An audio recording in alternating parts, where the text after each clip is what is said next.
अस्सलाम वालेकुम रहमतुल्लाहि व बरकातुहू। आप देख रहे हैं जी SM अब्बास यूट्यूब चैनल और मुझे कहते हैं अब्बास।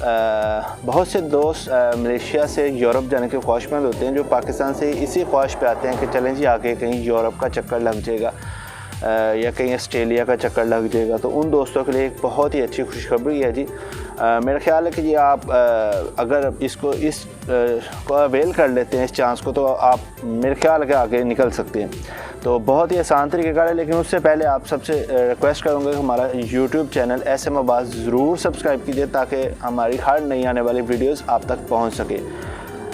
पिछले दिनों एक ख़बर शाया हुई जी, जो लोग न्यूज़ीलैंड जाने के ख्वाहिशमंद हैं वो लोग बाइज़्ज़त तरीके से जा सकते हैं। उनके लिए कोई भी पासपोर्ट, कोई भी कंट्री हो, वो इस टारगेट को अचीव कर सकते हैं। बड़ा सिंपली है जो कैसे किया जा सकता है और क्या क्या डॉक्यूमेंट्स इसके लिए रिक्वायरमेंट है। जैसे कि मैं पाकिस्तानी हूँ और पाकिस्तानियों के लिए जस्ट मेरे ख्याल से एक ग्रीन पासपोर्ट ही हमारे लिए काफ़ी है। कुछ दोस्त अक्सर बुरा भला भी कहते हैं कि पासपोर्ट को, ग्रीन पासपोर्ट की ये वैल्यू है, ग्रीन पासपोर्ट की वो वैल्यू है। तो मेरे भाई, ग्रीन पासपोर्ट की कोई ऐसा बुरा नहीं है, ठीक है।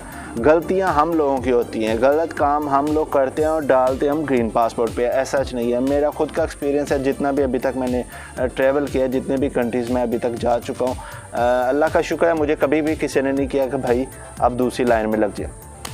तो चलते हैं टॉपिक की तरफ। एक क्रूज़ चलते हैं जी, जिसको बड़ी कश्ती कह सकते हैं अपनी ज़ुबान में हम लोग। कश्ती जिसको सादे अल्फाज में कश्ती ही कहा जाता है, लेकिन उसको क्रूज़ कहते हैं। मतलब जैसे एक टाइटैनिक था। टाइटैनिक, तो मेरे ख्याल टाइटैनिक का नाम लूँगा तो सबको याद हो जाएगा क्या चीज़ मैं कह रहा हूँ या क्या मैं कहना चाह रहा हूँ।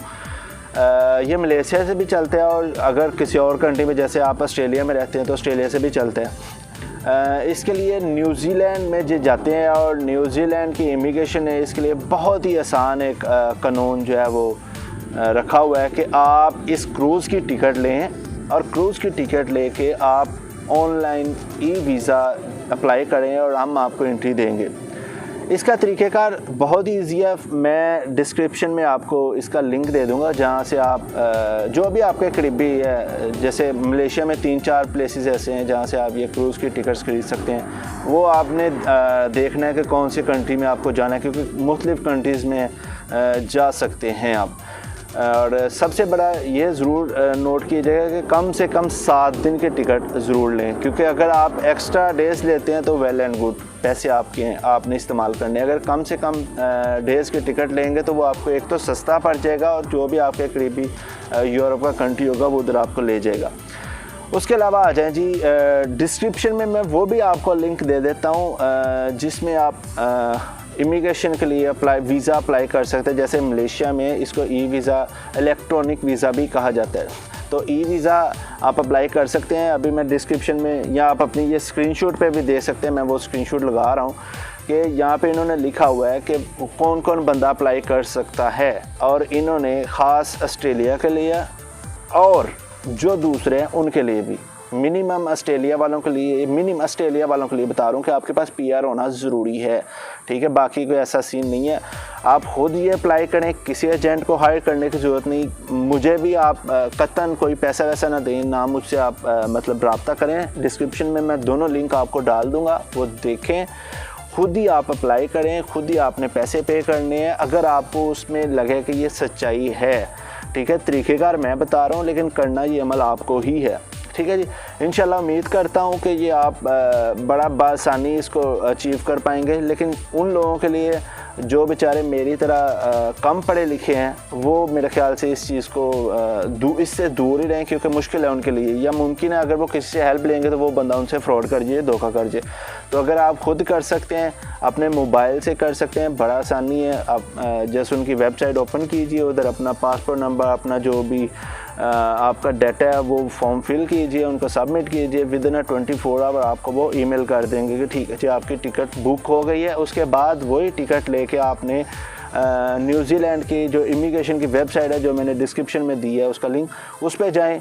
उस पर जाके वही आपने फॉर्म फिल करना है और उसमें सारा अपना डाटा जो भी आपका होगा वो अपने सबमिट करके उसको फाइनलाइज़ कर देना है।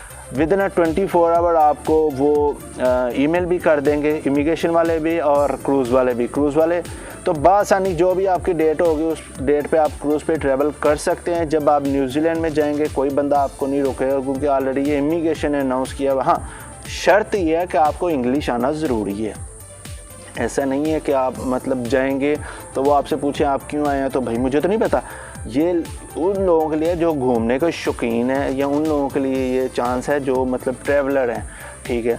तो ट्रैवलर के थ्रू आप जा सकते हैं। अदरवाइज़ जो मेरी तरह के कम पढ़े लिखे आदमी है, जैसे अब मुझसे को पूछ ले भाई आप कहाँ जा रहे हैं, क्यों जा रहे हैं, कहाँ रहेंगे, कितने दिन रहेंगे, तो मैं मतलब उसको जवाब नहीं दे पाऊँगा।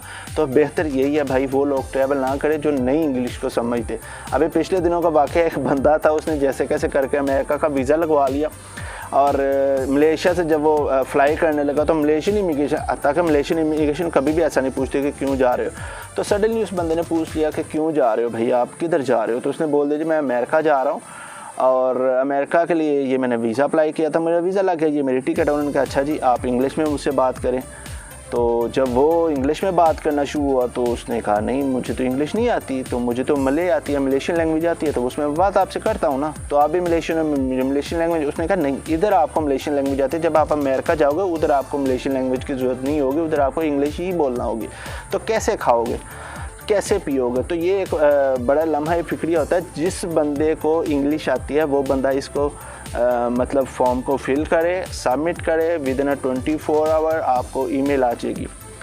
इसकी फ़ीस कम से कम 4000 रिंगेट, जो कि तकरीबन Pakistani 1,20,000 round about something like बनते हैं, जो इसकी फ़ीस है क्रूज़ की, कश्ती, बहरी जहाज़, बड़ा बहरी जहाज़, ठीक है। उसके अलावा इमिग्रेशन की वो तो चंद हज़ार होगी, ठीक है जी, क्योंकि ई वीज़ा है, इलेक्ट्रॉनिक वीज़ा जिसको कहा जाता है। तो ये बड़ा आसानी है जी, बहुत ही इजी है, आप इस पे अप्लाई कर सकते हैं। ख़ुद कीजिएगा, किसी एजेंट की आपको ज़रूरत नहीं है, किसी बंदे से कोई ऐसा इशू नहीं है मतलब किसी को पैसे देंगे, एडवांस देंगे, वो करें, नहीं।